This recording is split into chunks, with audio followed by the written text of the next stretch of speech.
Hello students, मैं doctor करुणा गौर BSc first year के लिए पॉलीसाइफोनिया में जो रिप्रोडक्शन है उसको आगे कंटिन्यू करूँगी।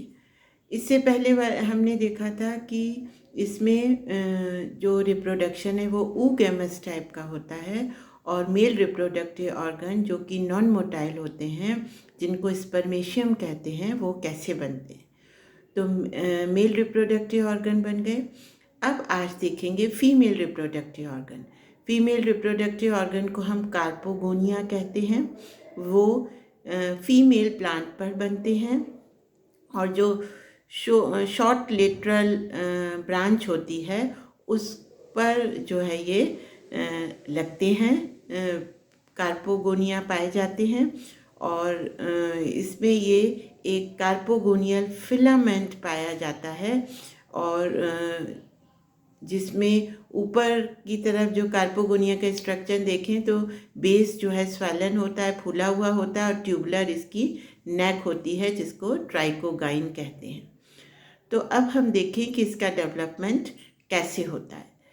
तो पॉलीसाइफोनिया का स्ट्रक्चर हम सब ने देखा, इसमें सेंट्रल सेल्स होती हैं और पेरी सेंट्रल सेल्स होती हैं।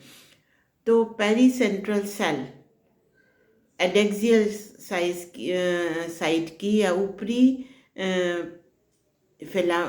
फिलामेंट के ऊपरी हिस्से की कोई भी फर्टाइल पेरी सेंट्रल सेल जो है वो उस पर बनती हैं सबसे पहले सपोर्टिंग सेल।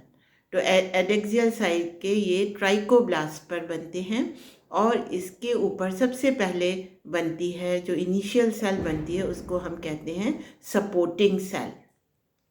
ये सपोर्टिंग सेल दो में डिवाइड होती है मेनली। शुरुआत में तो बेसल स्टेराइल जो फिलामेंट होता है उसको हम बेस इनिशियल या बेसल स्टेराइल फिलामेंट कह देते हैं। और उसके बाद जो फिर डिवीजन होता है तो लेटरल साइड में जो है लेटरल स्टेराइल फिलामेंट बन जाते हैं।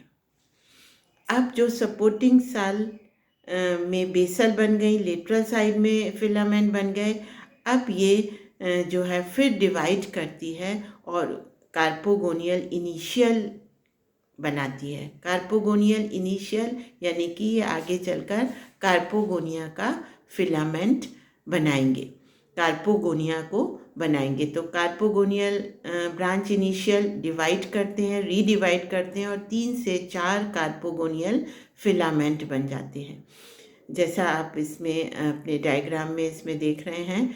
तो terminal cell of this filament यानी कि ऊपरी कोशिका किसकी तरह बिहेव करने लगती है, कार्पोगोनियल ये मदर सेल की तरह, कार्पोगोनियल मदर सेल कहते हैं जिसमें कार्पोगोनियम बनता है। और इसकी इनिशियल जो ऊपरी ट्यूब लाइक स्ट्रक्चर जो पाया जाता है इसको हम ट्राइकोगाइन कहते हैं। तो अगर हम मैच्योर कार्पोगोनिया का स्ट्रक्चर देखें तो इसमें सबसे बाहर की तरफ पेरिकार्प है जो कि एडजेसेंट सेल्स की जो पेरी सेंट्रल सेल्स हैं वो बनाती हैं।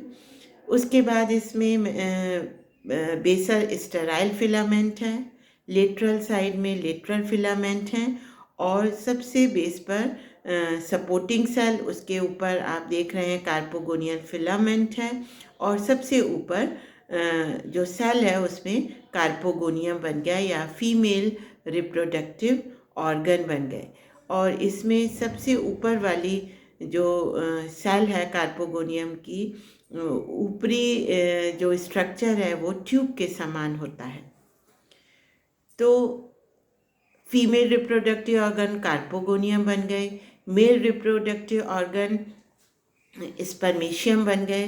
तो अब क्योंकि इसमें फ्लैजिला नहीं पाए जाते हैं मेल रिप्रोडक्टिव ऑर्गन में, तो ये पानी के बहाव के साथ तैरते हुए कार्पोगोनियम की माउथ तक आ जाते हैं।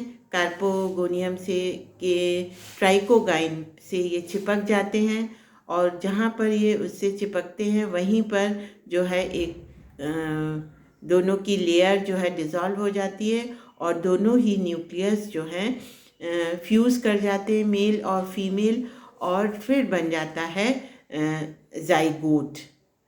तो इसके बाद ये बना जाइगोट, तो इसमें हम देखेंगे पोस्ट फर्टिलाइजेशन चेंजेस या डेवलपमेंट ऑफ कार्पोस्पोरोफाइट, कैसे मैच्योर सिस्टोकार्प या कार्पोस्पोरोफाइट इसमें बनता है। तो आज के लिए इतना ही, इसको नेक्स्ट उसमें हम कंटिन्यू करेंगे, post fertilization changes and development of carposporophyte. Thank you.